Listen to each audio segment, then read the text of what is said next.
Жилетке эмне чечип салгансыз? Жилет кийиш керек, жилет кийменче түшкөнгө болбойт. Бул жилетти кийип алыңыздар. Эке, жакыныраак сүзгүлө. Терең алыс жакка барбаңыздар. Погода бузулуп келатат, толкун башталат азыр. Кий чоңуз кийип алыңыз дагы.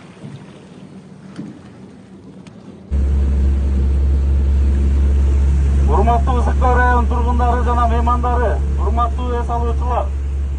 Суу коопсуздук эрежесин сактайлы. Көрсөтүлгөн буйлардан ашпаңыздар. Жашкаларды кароосуз калтырбаңыздар. Суу шалаакылыкты кечирбейт. Эмне жилет жок дебесиңер? Жилет жок түшкөнгө болбойт, чыккыла жерге.